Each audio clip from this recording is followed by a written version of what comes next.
Doctor, ನನಗೆ UCTD ಇದೆ ಅಂತ ಹೇಳಿದ್ದೀರಾ.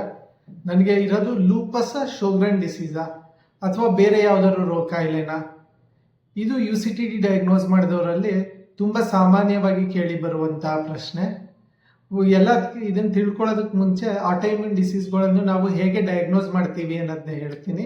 ಲೂಪಸ್ ಶೋಗ್ರನ್ ಡಿಸೀಸ್, ಕ್ಲಿರೋಡರ್ಮಾ ಮುಂತಾದ ರೋಗಗಳಿಗೆ ನಿರ್ದಿಷ್ಟ ಕ್ರೈಟೀರಿಯಾಗಳು ಇದ್ದಾವೆ. ರೋಗಿಯ ಲಕ್ಷಣಗಳು, ಪರೀಕ್ಷೆಯಲ್ಲಿ ಕಂಡುಬರುವ ಬದಲಾವಣೆಗಳು, ರಕ್ತ ಪರೀಕ್ಷೆಗಳು ಮತ್ತೆ ಕೆಲವೊಮ್ಮೆ ಸ್ಕ್ಯಾನ್ ಅಥವಾ ಬಯೋಪ್ಸಿ ಫಲಿತಾಂಶಗಳು ನೋಡಿ ಆ ಕ್ರೈಟೀರಿಯಾಗಳು ಪೂರೈಸುತ್ತಿದೆಯಾ ಅಂತ ಪರಿಶೀಲಿಸ್ತೀವಿ. ಹಾಗಾದ್ರೆ UCTD ಅಂದ್ರೇನು? ಕೆಲವೊಮ್ಮೆ ಒಬ್ಬ ವ್ಯಕ್ತಿಗೆ ಆಟೋಇಮ್ಯೂನ್ ಡಿಸೀಸ್ ಇದೆ ಎಂಬುದು ತುಂಬಾ ಸ್ಪಷ್ಟವಾಗಿರುತ್ತೆ. ಆದರೆ ಯಾವುದೇ ನಿರ್ದಿಷ್ಟ ಕನೆಕ್ಟಿವ್ ಟಿಶ್ಯೂ ಡಿಸೀಸ್ನ ಕ್ರೈಟೀರಿಯಾ ಅನ್ನೋದು ಸಂಪೂರ್ಣವಾಗಿ ಪೂರೈಸುವುದಿಲ್ಲ.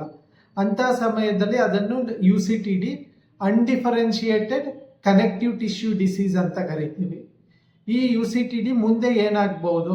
ಕಾಲಕ್ರಮೇಣವಾಗಿ ಕೆಲವರಲ್ಲಿ ಹೊಸ ಲಕ್ಷಣಗಳು ಅಥವಾ ಹೊಸ ಟೆಸ್ಟ್ ಫಲಿತಾಂಶಗಳು ಕಾಣಿಸಿಕೊಂಡು ಲೂಪಸ್ ಅಥವಾ ಶೋಗ್ರನ್ ಡಿಸೀಸ್ ಮುಂತಾದ ನಿರ್ದಿಷ್ಟ ರೋಗಗಳ ಕ್ರೈಟೀರಿಯಾವನ್ನು ಪೂರೈಸಬಹುದು. ಆದರೆ ಬಹಳ ಜನರಲ್ಲಿ UCTD ವರ್ಷಗಳ ಕಾಲ ಸ್ಥಿರವಾಗಿಯೇ ಇರುತ್ತದೆ. ಹಾಗಾಗಿ UCTD ಒಂದು ನಿಜವಾದ ಡಯಾಗ್ನೋಸಿಸ್. ಅಂದರೆ ಕನೆಕ್ಟಿವ್ ಟಿಶ್ಯೂ ಡಿಸೀಸ್ನ ಕೆಲವು ಲಕ್ಷಣಗಳು ಇದ್ದಾವೆ, ಆದರೆ ಈ ಕ್ಷಣದಲ್ಲಿ ಅದನ್ನು ಒಂದು ನಿರ್ದಿಷ್ಟ ರೋಗ ಎಂದು ವರ್ಗೀಕರಿಸಲು ಸಾಕಷ್ಟು ಕ್ರೈಟೀರಿಯಾಗಳಿಲ್ಲ. ಆಟೋಇಮ್ಯೂನ್ ಡಿಸೀಸ್ಗಳ ಬಗ್ಗೆ ಸರಳ ಮಾಹಿತಿಗಾಗಿ ಫಾಲೋ ಮಾಡಿ.